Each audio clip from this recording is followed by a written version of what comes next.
लड़के उनकी सब इज्जत करते हैं। और जब प्रहलाद जी गए तो सब हिरण्यकश्यप का गुणगान कर रहे थे। प्रहलाद ने कहा रुक जाओ, चुप हो जाओ। क्यों? संडाबार जी को आने में भी विलंब है, माने भी गुरु जी को आने में विलंब है।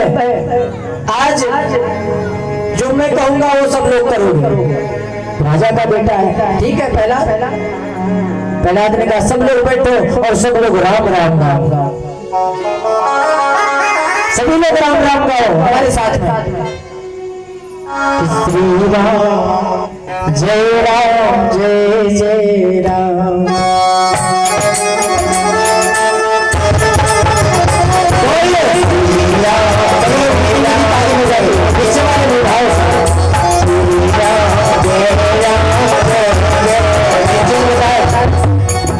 ताली बजाने में बड़ी शर्म आती है। और यही पर अगर दो लोग खाली ज्यादा नहीं तो होते नाचने वाली तो कहना नहीं पड़ता, अपने आप झुम गाती कहते भैया नीचे तो ताल आ गई, ऐसी झुम गाती अपने आप। ताली के बाद छोड़ो पूरा शरीर हिलने लगता है। तो शर्म छोड़ के भाव से सभी लोग बोलो श्री राम, बोलो श्री राम जय राम बोलो श्री राम जय राम, बोलो श्री राम जय राम जय राम, बोलो श्री राम जय राम जय जय राम, बोलो श्री राम जय राम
और ये तब तक श्री राम जय राम पूरे बच्चों का चल ही रहा है भैया, तब तक संडा मार्ग जी आ गया। कहा देखा रे राम राम, ये तो बड़ा अत्याचार हो गया। इस देव की स्कूल में राम का नाम कहीं हिरण्यकश्यप को खबर लग गई तो मेरी खैर नहीं।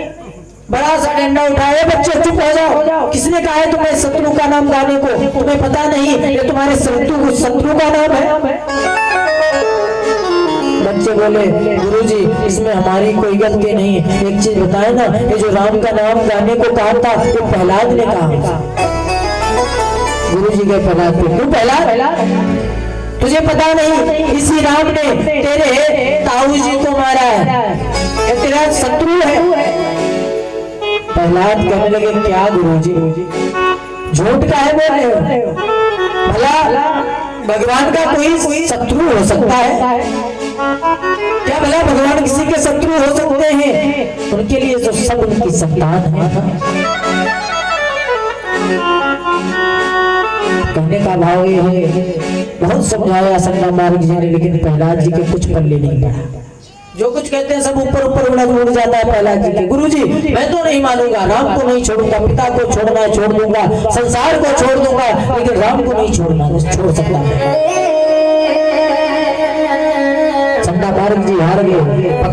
और पिताजी के पास ले गए, हिरण्यकश्यप के पास।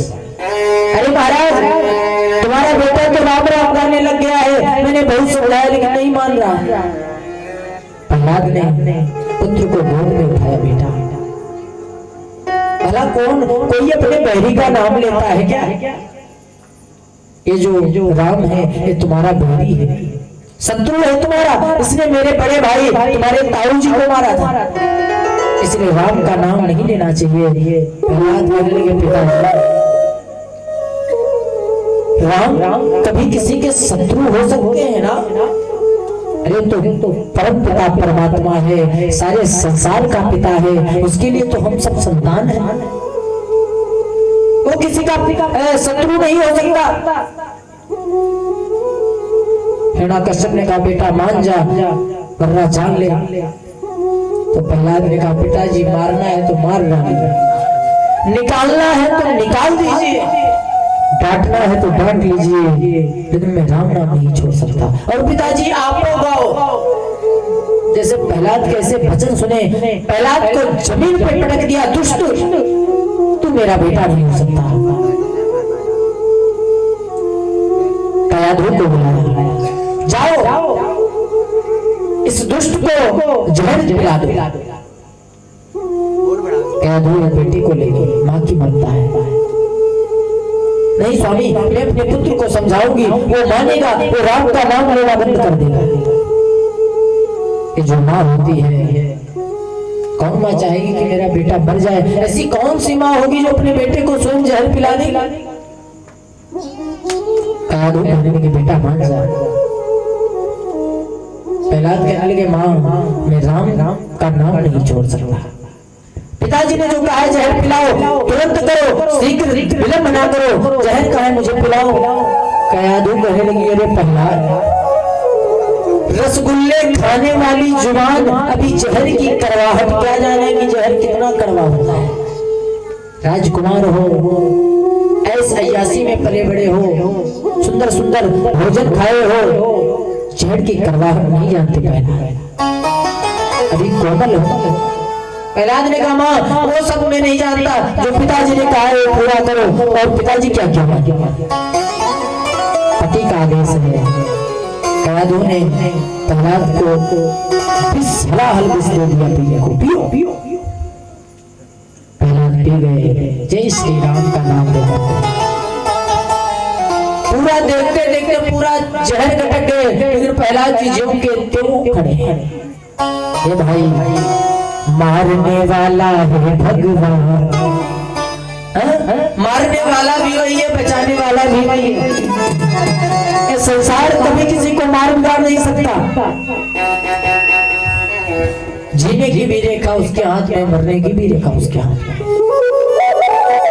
बस कर्म हमारे तुम्हारे इंसान को कमजोर बना देता है। कर्म ही तो संसार है, ये कर्म भूमि है, ये दुखालय है। यहाँ पे इतना ना मगन हो कि मगन होते होते जिंदगी बीत जाए। सोते सोते इतना सोया, जवानी चैन से सोया और बुढ़ापा देख के रोया। जब जवान थे तब तो चैन से सोते सोते जिंदगी बिता दी, और जब बुढ़ापा आया तो देख के डर रहे, महाराज बुढ़ापा कैसे मिलेगा?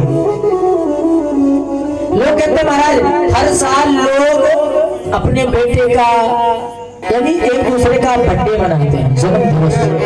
महाराज फलाने के दिन हम हुए थे, आज हमारा बेटा 20 साल का हो गया, अब बहुत खुश है।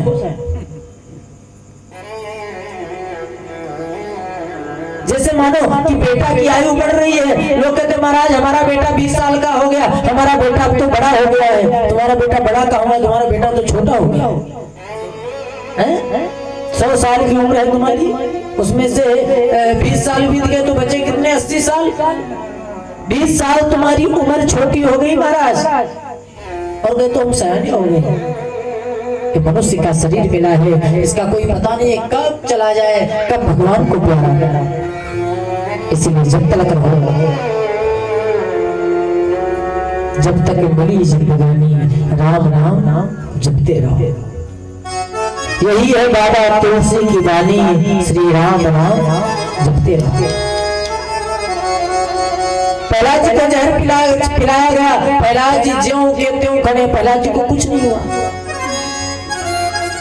माँ ने देख के तो माँ को भरोसा नहीं कि ऐसा भी सूंघने से इंसान मर जाए, ये तो पूरा का पूरा गटक गया महाराज, लेकिन ये तो जो का त्यों खड़ा है। दरबार में लेकर के गई, महाराज प्रहलाद को जहर पिला दिया लेकिन प्रहलाद को कुछ नहीं हुआ। हिरण्यकश्यप ने कहा माँ की ममता है, हो सकता है पुत्र को जहर न पिला पाए। कहाँ है वो पात्र जिस पात्र में जहर पिलाया गया? पात्र दिया, उसमें जो लगा था, यानी ध्रुव प्रहलाद जी ने पी लिया, उसमें जो 2-4 बूंद लगा था जहर, उसमें थोड़ा पानी डाल के घोल बना करके एक सिपाही को पिलाया, और माई बाप वो सिपाही वो घोल पी करके सीताराम हो गया।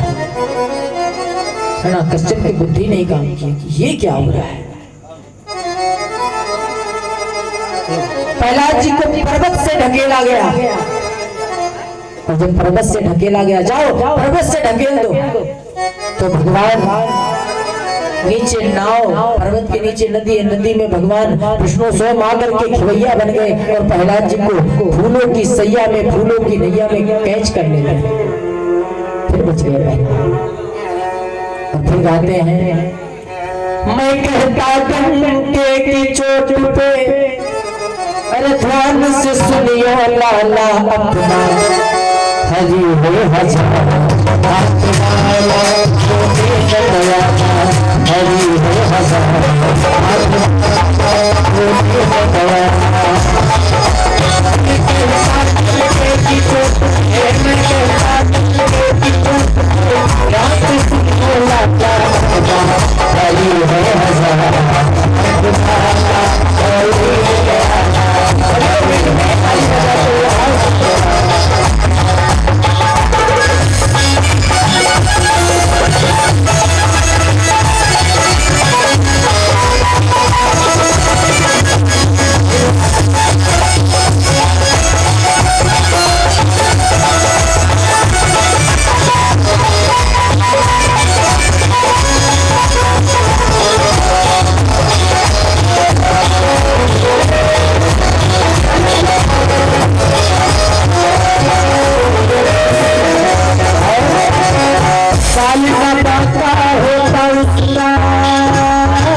बाल वाता उसका कुछ नहीं होता, किसका?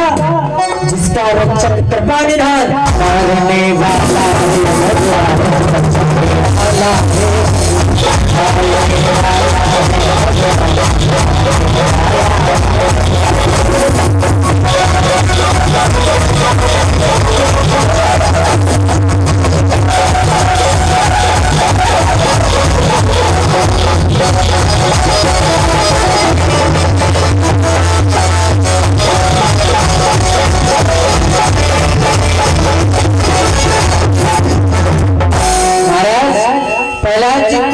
शिखर से छोड़ा गया, फिर भी बच गए। मारने वाला है भगवान, बचाने वाला है भगवान। जहाँ पर कृपा राम की हुई, वहाँ पर कृपा करे सब कोई।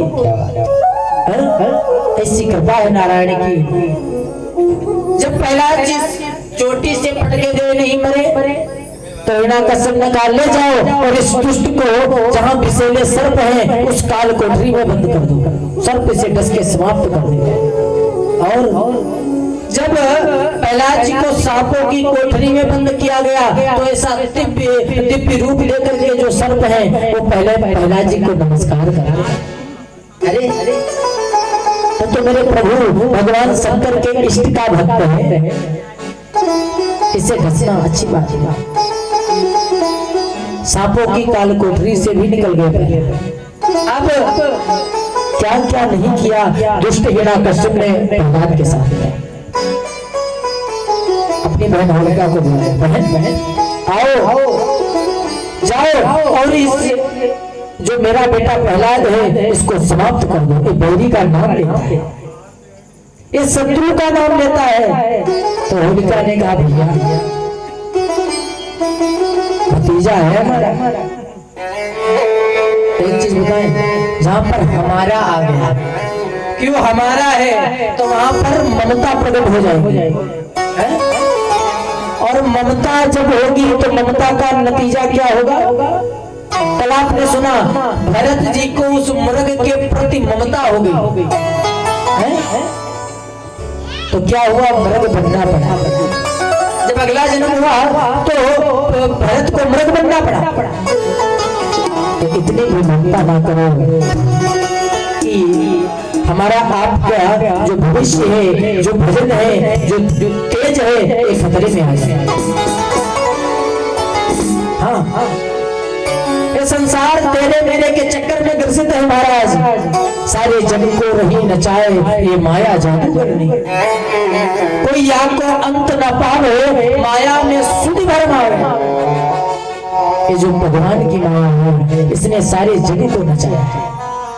देखिए भगवान की माया क्या है? भगवान की माया जो है ये बंधन को बांधने का काम करती है, मानव को, जीव को बांधने का काम करती है। और ब्रह्म क्या है? ब्रह्म बंधन से छुड़ाने का काम करता है। हाँ, कल आप लोग सुनेंगे, कल भगवान का प्रागट्य उत्सव, कल भगवान का अवतार होगा बाकी बिहारी जी का, लावा पड़ेगा कल आप लोग सुनेंगे कि जेल में जब भगवान कृष्ण का अवतार हुआ तो क्या हुआ? वसुदेव देवकी के जो हथकड़ी बेड़ियां लगी हैं ये खुल जाती है, पहरेदार सो जाते हैं, जेल के बड़े बड़े ताले टूट जाते हैं, बंधन मुक्त हो जाते हैं। क्यों? ब्रह्म का आगमन हुआ है। और जैसे ही कृष्ण को गोकुल में छोड़ के आते हैं, कन्या को लेकर के आते हैं। कन्या कौन है? कन्या भगवान की माया है। और जैसे जेल के अंदर आए प्यारे, फिर से बंधन लग गए। क्यों? माया बंधन में बांधने का काम करती है और ब्रह्म बंधन से मुक्त करने का काम करता है। भगवान कहते हैं कि अगर जो हमारी माया में जाओगे तो तुम नाचोगे हम देखेंगे। ब्रह्म कहता है कि अगर जो हमारी माया ले जाओगे तो तुम नाचोगे हम देखेंगे, अगर जो ब्रह्म ले जाओगे माने हमें ले जाओगे तो हम नाचेंगे और तुम देखोगे। अब मानो को सोचना है उसे क्या करना है। एक चीज बताया हमने उस दिन, बताया कि जब मंदिर में जाओ तो भगवान से कुछ ना मांगो, मांगना है तो भगवान को मांगो। राम को मांग ले मेरे प्यारे, क्योंकि भगवान से मांगी हुई वस्तु कुछ क्षण के लिए, संसार से मांगी हुई वस्तु कुछ क्षण के लिए आपके पास रहेगी, लेकिन जो परम पिता परमात्मा देता है तो सदैव सदैव के लिए हो जाता है। विचार करो, जब दुर्योधन और अर्जुन, जब महाभारत का युद्ध चल रहा था तो दुर्योधन और अर्जुन भगवान के पास गए। तो सबसे पहले गए अर्जुन। जब अर्जुन गए तो भगवान के चरणों की तरफ, जिधर भगवान के चरण है उधर बैठ गए, चुपचाप बैठा है। और जब दुर्योधन गया तो अहंकार में डूबा हुआ है और जाकर के भगवान का जिधर सर है उधर बैठ जाता है। भाई बहन, जब भगवान जागे तो भगवान ने कहा पहले दुर्योधन से, दुर्योधन तुम्हें क्या चाहिए? हम चाहिए या हमारी नारायणी सेना चाहिए? तो दुर्योधन ने कहा ये अकेले इनका हम क्या करें? ये अकेले हैं, ना धनुष है ना बाण है, केवल बंसी बजाते हैं, ये क्या करेंगे हमारा? इनको अकेले नहीं महाराज, मुझे नारायणी सेना चाहिए। अर्जुन से जब कहा तुम्हें क्या चाहिए तो अर्जुन ने कहा प्रभु हमें कुछ नहीं चाहिए, हमें केवल आपका साथ चाहिए। अंत में क्या हुआ? कौरव 100 के 100 भाई समाप्त हो गए और पांडव 5 के 5 आबाद रहे। भाई बहन, राम को मांग ले मेरे प्यारे, जिंदगी का सहारा हम तेरा। राम को मांग ले